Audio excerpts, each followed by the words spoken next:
I'm not going to start with the story of donut. For the time being, I'll be concentrating in Korean language, but this sermon will be subtitled instantly. 우리 이 설교는 우리 자막으로 계속 나가도록 하겠습니다. 여러분들은 언제 예수님을 만나셨습니까? 언제 예수님을 만난 삶의 경험이 뚜렷한 어떤 기억으로, 삶의 뚜렷한 기억으로 남아있는 분들도 계실 거예요.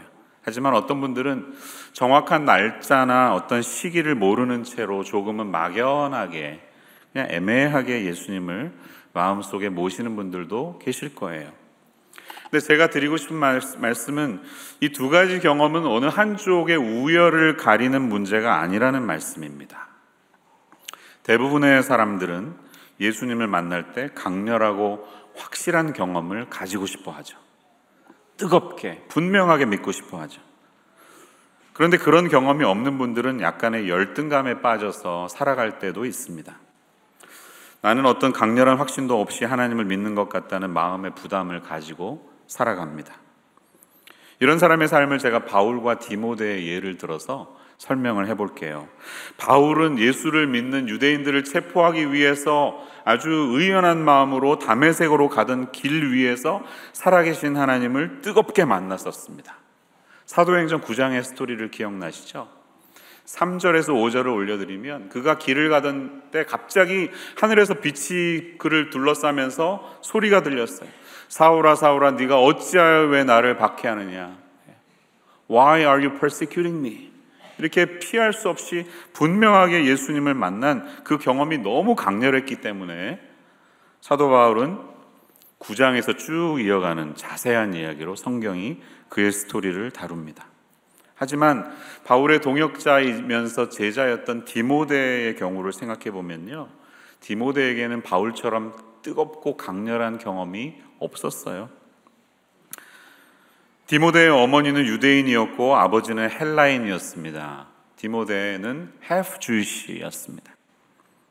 사도행전 16장의 스토리에 의하면 리스트라라는 곳에 살던 그 가족에게 바울이 찾아왔었고, 바울은 그때부터 2차 전도 여행을 디모데와 함께 떠납니다. 그러니까 바울을 만났을 때 이미 디모데는 크리스찬이었습니다. 이 스토리는 디모데후서 1장 5절을 보면 분명히 나타나는데요, 디모데의 외할머니가 크리스찬이었고 어머니가 예수님을 잘 믿는 사람이었습니다. 외할머니 이름은 로이스, 어머니 이름은 유니스, 이런 이름이었어요. 그러니까 third generation, 3세대 그리스도인이었다는 것을 알 수가 있습니다. 오늘 저는 어쩌면 이 디모데의 과에 속하신 분들에게 한번 물어보는 마음이 있는 거예요. 저도 돌아보면 바울과보다는 디모데과에 속한 사람입니다. 제가 태어났을 때 저희 아버지는 이미 목사님이셨습니다. 어린 시절을 교회에서 놀이터처럼 즐겁게 살았고요, 특별히 큰 사고를 치지는 않았습니다. 저희 어머니는 동의하지 않을 수도 있지만 막 이렇게 큰 사고 친 사람은 아닙니다. 제가 뭐 마약에 빠졌다든지 도박할 사람은 아니잖아요. 얼굴이 좀 그렇지 않습니까? 하지만 제 마음 속에서는, 내면의 세계에서는 엄청난 반항심이 있었습니다. 하나님을 향한 질문, 그분을 향한 반항심이 저의 티네이저 시절 내내 그렇게 했습니다. 그런 분들에게 제가 한번 여쭤보고 싶어요. 여러분들에게 예수님을 믿는다는 것은 무엇을 의미하나요? 성경이 예수님을 믿는다는 것을 어떻게 설명하나요? 여러 방식으로 설명이 가능하겠지만 저는 바울과나 디모데과에 상관없이 그것은 바로 예수님과 동행하는 것이다, 이렇게 말씀드리고 싶어요. 신앙생활은 예수님과 함께 걸어가는 삶입니다. 그런데 이 신앙생활은 100m 단거리 경주가 아니라 마라톤처럼 긴 호흡을 하면서 오랫동안 주님과 함께 걸어가는 인생의 여정입니다. 그렇기 때문에 우리가 하루 이틀의 결과를 얻을 수 있는 일이 아니라 신앙생활은 오랜 인내와 연단을 통해 열매를 맺어야 한다는 사실이에요. 따라서 예수님과의 동행은 우리의 순간적인 감정이나 욱하는 열심만 가지고는 성공할 수가 없습니다. 졸지에 예수님을 믿고 변화됐던 많은 사람들이 있는데요. 한 예를 들면 마가복음 5장에 등장하는 거라사인의 광인, The Crazy Man in Chorazin 스토리를 생각할 수가 있어요. 갈릴리 호수를 건너서 예수님이 그 한 사람을 만나기 위해서 제자들과 건너가시죠. 그때 이 미친 사람을 만났는데 out of control이었어요. 사슬도 풀어버리고 옷도 다 벗어버리고 너무 무서우니까 사람들이 절레절레 상종을 안 하는 socially, emotionally, spiritually detached 됐던, 홀로 됐던 사람이었습니다. 그런 그에게 주님이 일부러 찾아가셨고 주님을 만나자 그에게 있던 귀신이 떠나갔죠. 귀신이 나는 군대입니다 했는데 떠나라 했더니 돼지 2,000마리에게 막 죽듯이 그 엄청난 장면들이 떠오릅니다. 근데 놀란 것은 그 깜짝 놀랐던 동네 사람들이 너무 샤킹할 정도로 완전히 변했다는 것이에요. 사슬을 끌어버리던 그가 멀쩡해진 모습으로 앉아 있었고 옷도 잘 입은 채로 잘 앉아 있었을 때 사람들은 다 놀랐습니다. 이 사람은 당장에 예수님을 따라가기를 원했습니다. 저도 주님이 타신 그 배에 함께 가면 안 될까요? 이렇게 물었어요. 근데 마가복음 5장 18절에서 20절을 보면 예수님이 허락하지 않으세요. 예수께서 배에 오르실 때 귀신 들렸던 사람이 함께 있기를 간구하였으나 허락하지 아니하시고 뭐라 그러세요? 대신에 네가 살던 집에 가, 동네에 가서 어떻게 변했는지를 사람들에게 알려줘라. 다시 말하면 그냥 자신의 일상생활로 다시 돌아가기를 원하셨습니다. 다시 말하면 순간적인 감정으로 신학교에 가거나 산에 올라가서 수사가 되는 것보다는 평신도 선교사처럼 일상의 삶 속에서 살아가는 것들을 원하셨다는 것입니다. 저와 여러분 대부분에게 주님이 원하시는 삶은 아마 이러한 삶일 것입니다. 신앙생활은 예수님과 함께 걸어가는 동행이라면 우리가 오늘 본문 속에서 그렇다면 붙들어야 될 진리가 있다면 무엇일까요? 우리의 일상생활 속에서 주님과 길게 걸어가야 되는 이 신앙생활을 오늘 본문 속에서 어떠한 진리를 얻을 수가 있을까요? 저는 두 가지로 말씀드리고 싶어요. 첫 번째로 7절 앞부분에 보면 그 안에 뿌리를 박으며 세움을 받아 라고 말합니다. Rooted and built up in Him 이라고 말하고 있어요. 그럼 우리가 걸어가는 이 신앙생활은 뿌리를 내리고 자라가는 삶입니다. 여기서 뿌리를 박는다는 헬라어를 보면 완료형 분사로 쓰여져 있어요. Perfect tense participle로 기록되어 있어요. 무슨 말이죠? 과거에 일어난 행동이 지금까지 영향을 끼치고 있다는 뜻입니다. 과거에 예수님을 믿었을 때 우리는 처음으로 그분께 뿌리를 내렸는데요, 그 사실은 바뀌지 않습니다. 처음 예수님을 믿었을 때 그 사건은 지금까지 계속 진행되고 있다는 뜻이에요. 그러니까 여러분 시간이 지나면서 자꾸 다른 뿌리를 찾아서 내리실 필요가 없어요. 예수님 한 분이면 우리 신앙의 모든 공급을 얻기에 충분하다는 뜻이에요.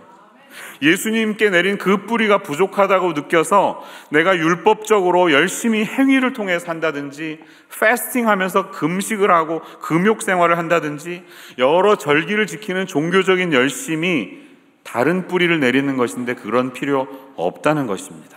오히려 우리는 과거에 만났던 예수님께 더 깊이 뿌리를 내린 채로 살아가야 한다는 말씀을 기억하시기를 바랍니다. 그래야지 우리는 견고하게 설 수 있습니다. 나무의 견고함은 그 뿌리의 깊이와 비례합니다. 한국에 태풍이 많이 불잖아요. 태풍을 견딜 수 있는 나무는 뿌리가 깊은 나무인 것처럼 신앙생활도 마찬가지입니다. 우리의 신앙이 예수님께 깊이 뿌리를 내릴수록 우리의 신앙은 더욱더 단단해지는 줄을 믿으시기를 축원합니다. 그리고 나서는 털을 잘 다지는 built up in him, 털을 다져서 무엇인가를 세워가라고 말씀하고 있어요. 그럼 처음에 땅을 사면 파운데이션을 다루죠. 근데 거기서 끝나면 안 됩니다. 선교지에 나가보면 파운데이션만 오랫동안 남아있는 경우를 너무 많이 봐요. 돈이 더 생기면 짓죠 이렇게 해요. 근데 우리 한국 사람들은 못 견디잖아요, 그런 거. 땅을 샀으면 집을 줘야죠. 건물이 올라가야죠. 예수님께 파운데이션을 내리셨으면 You must grow up. 여러분 자라가셔야 합니다. 그분 안에 집을 세워가야 합니다. And built up in Him. 이 말씀을 기억하세요. 여러분 우리 신앙이 터만 닦는 15년 동안 파운데이션만 다지는 신앙이 아니라 그 안에서 잘 집을 세워가는 그런 신앙이 되시기를 축원합니다. 여러분 제가 여기서 뿌리를 내리는 그림을 보여드렸는데 신앙생활이 예수님과 걷는 것인데 또 뿌리를 내리는 그림이 좀 이상하게 느껴지시는 분 계시나요? 그렇다면 그렇지 않습니다. 내가 신앙생활 걸어가는데 누구의 힘으로 걷고 있는지를 항상 기억해야 합니다. 저와 여러분은 예수님 안에서 걸어가고 있습니다. We are walking in Him. It doesn't say walk with Him. Walk in Him. 그분 안에서 걸어간다는 그림을 잘 그리세요. 여러분 좋아하시는 유명한 말씀 있잖아요. 요한복음 15장 5절. 나는 포도나무요 너희는 가지니라. 그가 내 안에 내가 그 안에 있으면 이 사람은 많은 열매를 맺나니 나를 떠나서는 너희가 아무것도 할 수 없습니다. 자 여기서 내가 그 안에 그가 내 안에 있다는 말은 무슨 말인가요? 누가 누구 안에 있는 거예요? 물에다가 식초를 탄다고 가정해 보겠습니다. 1대1로 물에 식초를 타면 이게 물을 탄 식초입니까? 식초를 섞은 물입니까? It's the same thing. 똑같은 거예요. 마찬가지예요. 예수님이 우리 안에 계신다는 것은 내가 그 안에 있기도 하고 그분이 우리 안에 계시기도 한다는 삶입니다. 구분하기가 어렵죠? 근데 이게 신앙의 신비입니다. 신앙은 그런 것이에요. 내가 예수님 안에서 걷고 있는 것인지 예수님이 내 안에 걷고 있는 것인지 구분하기가 어려워요. 근데 그것을 굳이 논문을 쓰듯이 설명하실 필요 없어요. 중요한 거는 내가 예수님과 함께 걸어가고 있다는 사실을 기억하는 것입니다. 그리고 우리는 그분이 주시는 리더십 안에서 그분이 끌어가시는 힘 안에서 걸어가고 있다는 사실을 기억하시기를 바랍니다. 마태복음 11장에 보면 수고하고 무거운 짐진 자들아 다 내게로 오라. 내가 너희를 쉬게 하리라. 그리고 주님이 말씀하시죠. 나는 마음이 온유하고 겸손하니 I'm gentle and humble. Take my yoke upon me. 내게 있는 이 나의 멍에를 마고 and learn from me. 나에게 배우라. 이렇게 말씀하세요. 이게 또 신앙생활의 아름다운 그림이에요.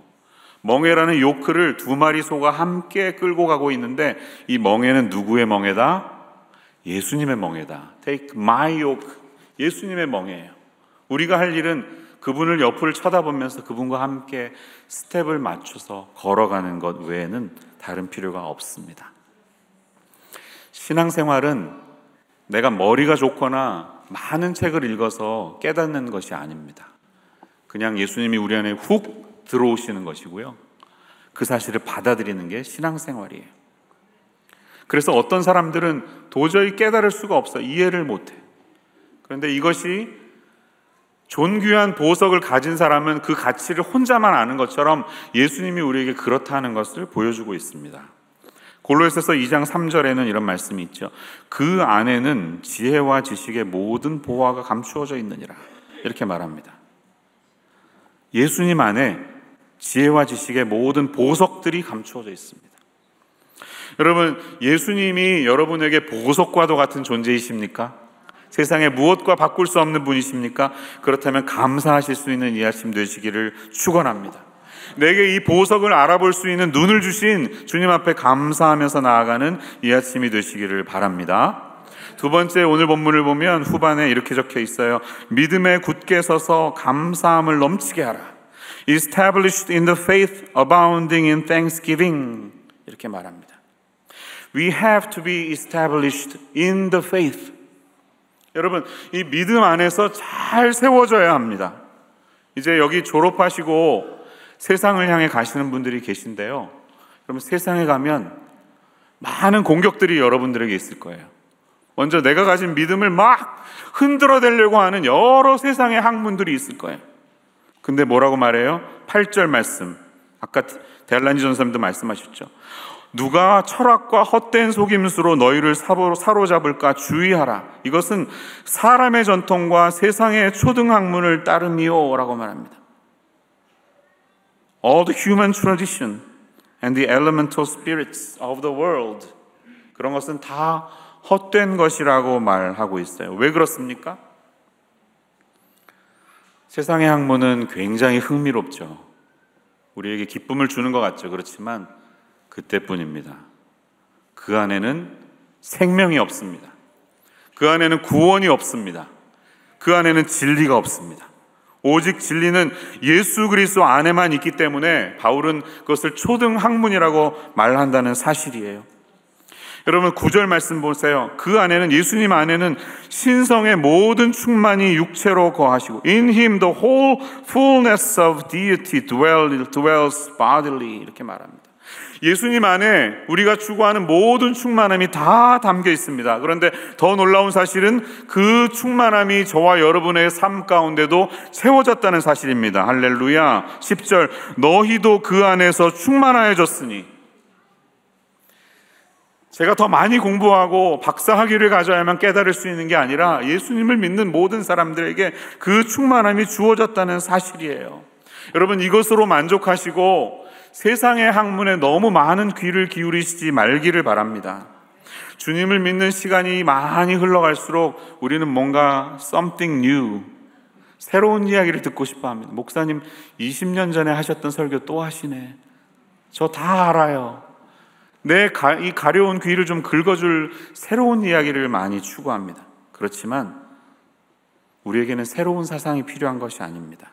우리의 믿음이 잘 세워져 가고 이스태블리시 되기에 필요한 모든 것이 예수 그리스도 안에서 다 선포되었음을 붙드시는 저와 여러분의 삶이 되시기를 축원합니다. 교훈을 받은 대로 as you were taught.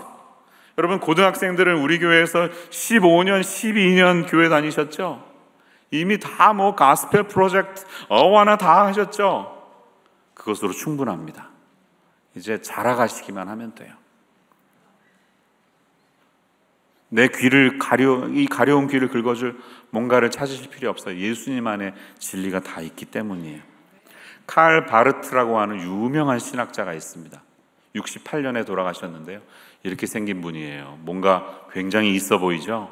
네. 정말 대단한 신학자였습니다. 큰 별이라고 불렀습니다. 스위스 사람이었는데 독일에 있는 유명한 신학교에서 많이 가르쳤습니다. 이 20세기의 자유주의로 흘러가는 유럽의 신학계를 딱 끊고 그래도 나름의 획을 그은 유명한 신학자입니다. 많은 책을 썼는데 그 중에 대표적으로 교회 교의학 Church Dogmatics라는 아주 여러 12권이 넘는 신학책을 쓰신 분이에요. 보기만 해도 진리죠. 너무 어려워서 저도 읽으면 5페이지 넘기다가 자고 막 이렇게 됩니다. 그가 미국에 강연을 오게 되었습니다. 62년도에 미국 시카고의 어느 대학교에서 강연을 마치고 움직이려는데 어떤 학생이 손을 들고 이렇게 질문했습니다. 교수님, 당신은 지금까지 수많은 신학 저서를 남기셨는데 당신이 가르쳤던 내용을 간단히 요약한다면 한마디로 뭐라고 하시겠습니까? 그러자 그는 큰 고민 없이 바로 이렇게 답했다고 합니다. Jesus loves me, this I know, for the Bible tells me so. 예수 사랑하심은 거룩하신 말일세. 왜냐하면 성경이 이렇게 말하기 때문에 라고 말합니다. 저와 여러분이 더 이상 똑똑해지거나 더 많은 박사학위를 가지거나 더 많은 논문을 읽을 필요 없이 예수님을 받아들인 여러분들에게 그분의 충만함이 이미 가득히 채워졌습니다. 하나님을 아는 그 지식에서 여러분 이제 굳게 자라나야 하는데요. 내가 정말 자라나고 있는지 확인할 수 있는 한 가지 신호를 드린다면 오늘 본문이 말하는 것처럼 abounding in thanksgiving, 감사함이 넘쳐나야 합니다. 여러분 예수님이 내 안에 계신 것이 감사하신가요? 신앙생활이 행복하신가요? 주님과 함께 걸어가는 길이 힘들 수는 있지만 기쁨이 사라지지는 않고 있나요? 그렇다면 성령님이 우리와 함께 하시는 것입니다. 성령 충만함의 이 확실한 증거인 감사의 열매가 오늘 예배드리며 주님 앞에 나아가는 우리 삶 가운데 넘쳐나는 삶이 되시기를 축원합니다. 예수님과 함께 동행하는 한 학기가 되세요. 예수님 안에 걸어가실 때 그 안에 뿌리를 내리고 그 안에 세움을 받고 굳게 서며 감사함이 넘쳐나는 저와 여러분의 삶이 되시기를 축원합니다. 기도하겠습니다. Heavenly Father, we thank you for proclaiming the gospel message. That without our knowledge, we were able to receive Christ as our Lord. For that, we thank you. Help us to continue to walk in Him, walk in you, rooted and built up in you, and established in the faith, just as we were taught. 하나님, 우리의 지식과는 상관없이 예수님을 알게 하시고 그분을 마음속에 받아들이게 하시니 감사합니다. 주님과 함께 주님 안에서 걸어가는 우리의 신앙생활 속에 예수님께 뿌리를 박으며 세움을 받고 우리가 가르침을 받은 대로 믿음에 굳게 서서 감사하는 마음으로 이 신앙생활을 잘 감당할 수 있는 우리 모든 자녀들, 선생님들, 부모님들, 할아버지, 할머니들 모든 세대가 될 수 있도록 은혜 베풀어 주옵소서. 예수님의 이름으로 기도합니다.